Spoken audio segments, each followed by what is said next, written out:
You're being blessed by this series so far.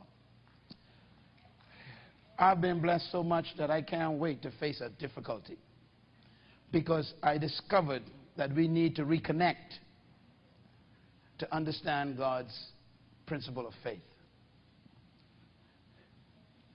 I want us to share in this segment on unshakable kingdom, unshakable faith. Say it with me.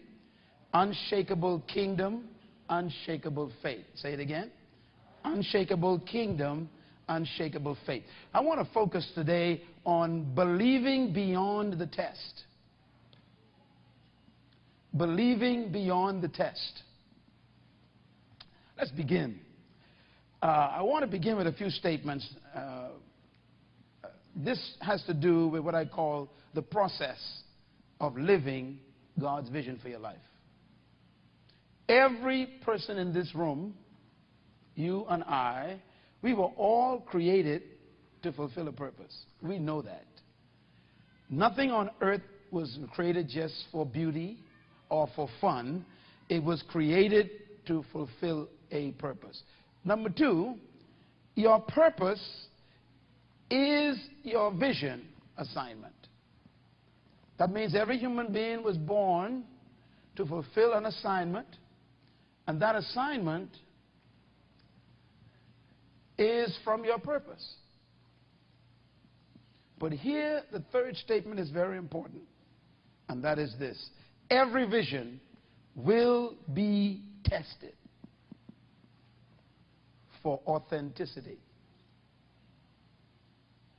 That means no one in this room or watching this TV program, no one listening to this CD or watching this DVD is exempt from test. Being born qualifies you for test.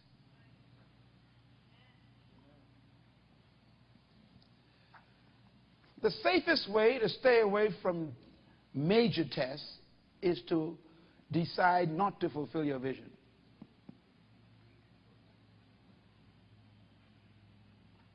Did you get that?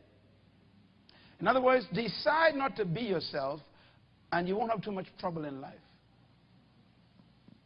Of course, you'll end up being nothing. But the minute you discover and decide to pursue your assignment,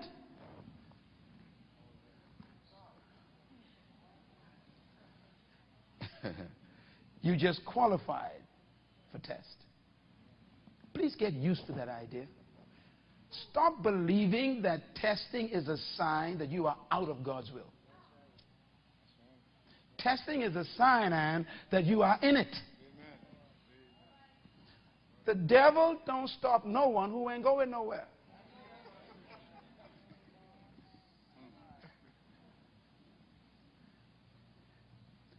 So your vision assignment must be tested for what? It's a big word, eh? Authenticity.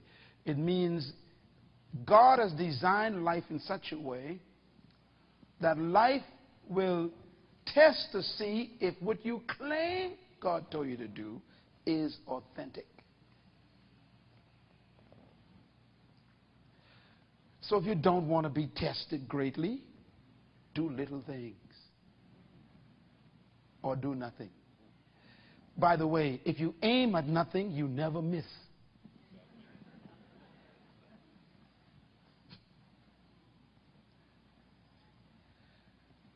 Everybody say tests are normal.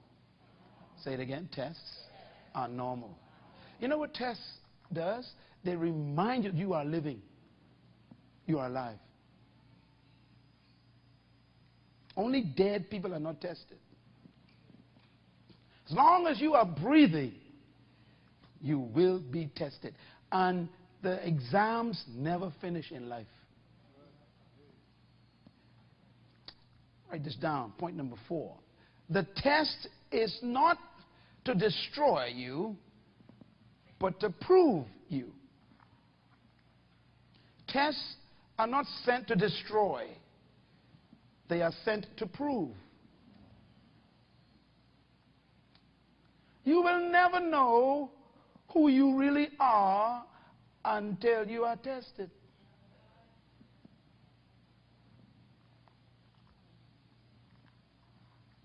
God doesn't send tests, or should I say allow tests in your life because he wants to destroy your life. He allows tests so that you yourself could discover what you are made out of. Whether you truly do have the belief in your own assignment. We were talking about life.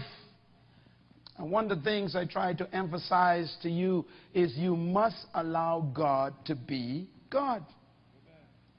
Don't try to be God. You will definitely kill yourself. What do I mean by that? Well, here's what I mean. There are things only God can do. So know your limit and back off. Number two, there are things only God knows. So some things you don't know, and be honest with people.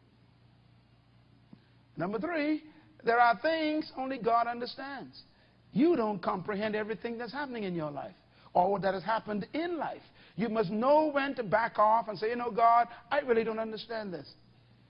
Surrender your lack of understanding to God's omnipotence.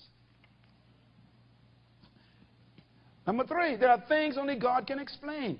You should not try to explain everything to people in life because there's some things you cannot explain. Like, why are you bow-legged? Well, that's not a good example, I guess.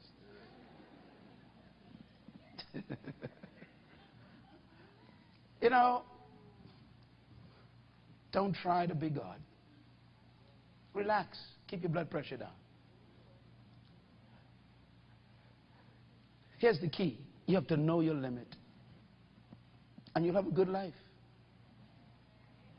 If you try to make the sun rise in the west, I mean, you make it a project. You can't change that. There are some things that you are limited in. You know, the Bible says, with God, all things are possible. So you got to leave what's not possible up to God. It's going to be a good session. Listen to me carefully. So what do you do? And I'm about to show you what God spoke to me about this morning. Man, that was a beautiful statement. When the Lord speaks, you can't comprehend it.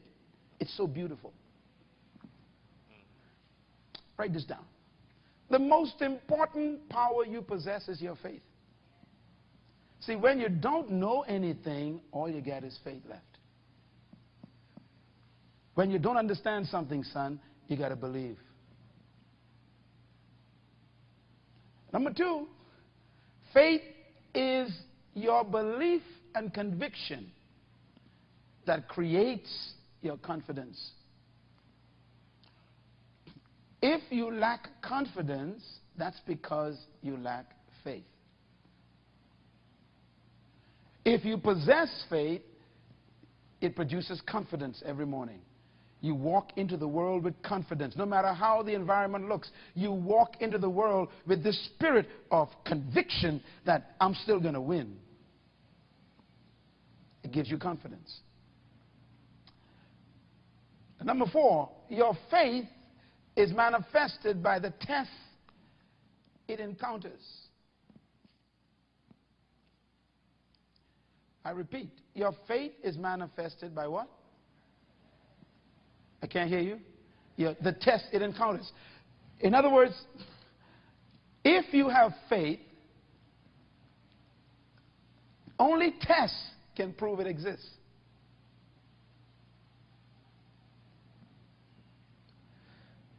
So we will never know whether you have faith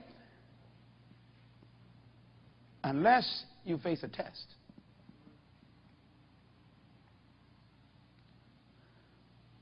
And that's why you're going through what you're going through right now in your life. That experience didn't come to destroy you. It came to test to see if there's faith under all of that talk.